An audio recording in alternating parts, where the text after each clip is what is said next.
Hello दोस्तों, जय माता दी। मेरा और मेरे ऐसे म्यूजिकल ग्रुप में आप सभी का बहुत बहुत स्वागत है। तो एक मैं बहुत ही प्यारा पति पत्नी का नोक-झोंक गीत लेके आई हूँ। जैसा होगा आप लोग कमेंट में ज़रूर बताइएगा।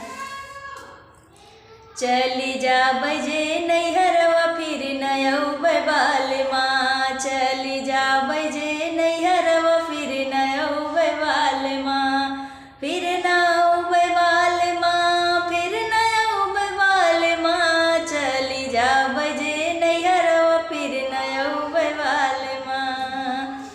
सोने के थाली में जेवना परोसली, सोने की थाली में जेवना परोसली, जेवना परोसली हो जेवना परोसली, जेवना न जेवै सलावै पालना, यार जेवना न जेवै सलावै पालना, चली जा बजे नैहरवा फिर नयौबै बालमा, चली जा बजे नैहरवा फिर नयौबै बालमा।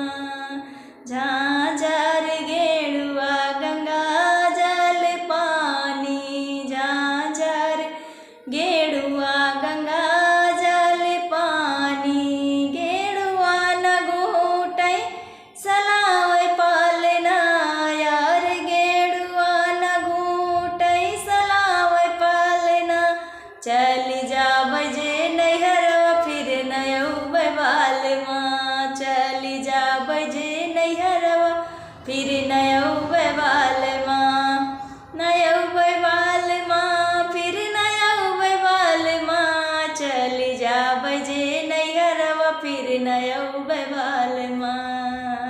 चंपा चमेली के सेजा लगायो, फूल चमेली के सेजा लगायो, सेजा लगायो सैया सेजा लगायो, सेजिया न सूतै सलावै पालना, चली जा बजे नैहरवा फिर नयौबै बालमा, चली जा बजे नैहरवा फिर नयौबै बालमा, फिर नयौबै बालमा, फिर नयौबै बालमा, चली जा बजे